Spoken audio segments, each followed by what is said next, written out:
I see what you mean. That makes sense. Did you hear, though, that Chase might get a waiver? Yeah, I mean, he'll get the waiver because he's too big of a name not to. But then he's still got to finish in top 30 and he's still got to win a race. And maybe he can do that. I think chance of him winning the race is probably pretty high. And then I don't know. I've never done the math on figuring out exactly how he has to get to the top 30. I'm sure they've figured it all out and they probably know when he needs to be back for that to seem feasible. And that there are a lot of smart people that over at Hendrick Motorsports. I'm sure they've got it figured out. Yeah, for sure. Did I tell you that I also met Jamie McMurray a few years ago when I went to Phoenix? Oh, did you? Yeah, I have a picture with him from his PR agent that snapped a photograph of him autographing my baseball cap, my McDonald's one. Nice. Okay. So that Yeah. was a good moment, as you can imagine. So,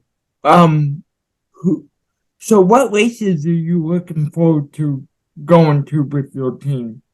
What's Well, honestly, I'm just looking at the schedule. I enjoy a lot of the short tracks. I really do. We got to go to Minnesota. I like Elko, Minnesota. I like Salem, Indiana. I like Toledo, Ohio. I like the little short tracks. I'll take those over the cathedrals any day. I mean, you guys have to come down to Iowa Speedway, don't you? to where? Iowa Speedway in Newton? Yeah. We go to Iowa. It's a good race there. We've been fortunate. I think there's only a few tracks there's a few that I'd really like to win at this year so we can get them off our list because we never won at Bristol. We've never won at Mid Ohio. And that might be it. That might be the only two that we're missing on the schedule. Both of them haven't been on the schedule real long, but any of them that have been on the schedule, just looking at that, I'm even just looking through the list. Yeah, I think those are the two we haven't, and we never won at Milwaukee because we just started going there, and man, we've not been good there. What's your favorite racing movie between Days of Thunder, Talladega Nights, Grand Prix, and all that stuff? Well, Ford v Ferrari was good. That was good. And I also like, what's the James Hunt? Is it Rush? Was that the one that Ron Howard produced? I think it was Rush. Yeah, because Days of Thunder's terrible. Talladega Nights is worse. Like, if you're going to go and you want a comedy, then you need to go old school, total cheesy comedy and just go with, like, Stroker Race. Like, I don't know if you've ever seen that, but I'd go Stroker Race or Six Pack way before I'd go Talladega Nights. So that probably my go-to list. Yeah, it's really interesting how Ricky Bobby has two first names as his name. Well, that's probably what my kids would say too. So we like to ask questions about family. So what's your family like? Well, I got a wife that's wonderful, and I got two kids that are both in high school, and that's kind of our personal life right there. Nice. Are they planning to get into racing? No, they're not really. They're not really into racing. They play other sports, more football and stuff like that. Cool. So, how many races have your team won? 84. 84. Yeah. So you're an owner driver then? Well, I don't drive anymore. I haven't driven in a long time. Well, I say that, but I'm going to run one. Yeah, I'm going to run one race this year, but it's been the first time I've driven in 17 years. So, it's just honestly a little bit of me wanting to go to a certain racetrack that was on the schedule when I was a kid, and they took it off when I was racing. So I kind of wanted to go there, which is Flat Rock, which is the ARCA East cars are going to go to. But yeah, we've been fortunate, man. We've won a lot of races, actually more so than any other team in the history of the series. That's awesome. I was thinking at first when you said that it was North Wilkesboro, but then you said it was. Yeah. So what do you think about NASCAR going back to North Wilkesboro since Doug Block got it? I think it's a little bit of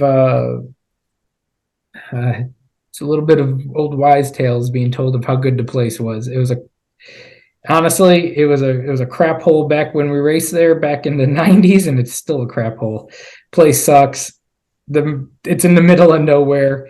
People just Dale Jr. just made it romantic talking about it, and everyone fell in love with it. Good for him. Glad he did it. He is terrific for the sport, but the place is a dive, and it's always been a dive, and it's in the middle of a crappy area that you don't want to hang out in.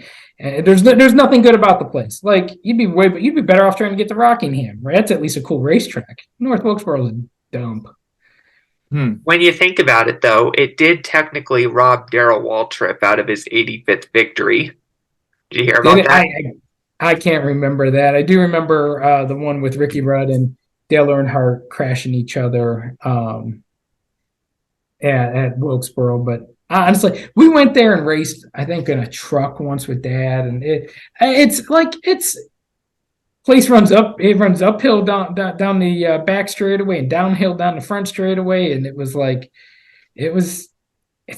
nothing special, man. There's a lot of really cool tracks besides that one. I just feel like the one thing NASCAR doesn't have is tracks that are just like they need like an everyday Saturday night short track on the schedule. And Hickory's a little too small, but like a Toledo or something like that fans would just lose their mind over that. Like if they did that once a year and just picked a random short track and did that, Wilkesboro is still 5/8 of a mile. It's not small at all. It's like they need to go run cup cars on a 3/8 mile or a small half mile. That would be kind of interesting. The problem is like, because I think the concept behind the Coliseum is good. I just feel like the track's just too small, just a little too small. Not a lot too small, but just a little too small. Like they're never going to be able to get a 3/8 mile inside a football stadium. A quarter mile is as big as they're going to fit. There's a reason why there's a quarter mile track around every football high school field. It's because that's what fits around it, you know? And that's what's going to happen. You're not going to get a 3/8 in one of those places. If you could, that would be a really cool. I think stadium racing would be awesome if we did that. I think that'd be really cool. Yeah, but we gotta get track better. Gotta get track a little better. For sure. Have you ever raced in Indianapolis? The big track? The big track, yeah. Never been there. No, I've been there, but just as a competitor, not as a driver, not as an owner. Nothing. I've never owned anything that's driven there and never drove there. I've spotted cup races there back in mid 90s. That would have been about the extent of it. Who'd you spot for at that track? Yeah, Lake Speed, and I think Jerry Nadeau. I spotted a couple of races there. What was your reaction when Nadeau had that accident at Richmond? Well, I mean, I knew Jerry well. I still know Jerry actually, and you just never want to see drivers get hurt. Yeah, for sure. Fire away, Justin. So I have a question, and hopefully you have. I'll be curious to know your answer. But what is your policy to get new drivers in there for your team? Most of our drivers come through Toyota. Matter of fact, just about all of them do. So I'm been their driver development team in the ARCA series for, I don't know, 10, 12 years now. And actually our relationship goes back to 2009. So it's been about 15 years I've been with them. So that's most of our drivers are through the Toyota ranks. Like even some of them that you're familiar with in the Cup series that drove for me, they were here with Toyota, but then left and went to another manufacturer like Harrison Burton, like William Byron, like Ryan Blaney was not he was here, but that was before Toyota. Todd Gilliland, and then we had like Bubba Wallace, but he's still with Toyota.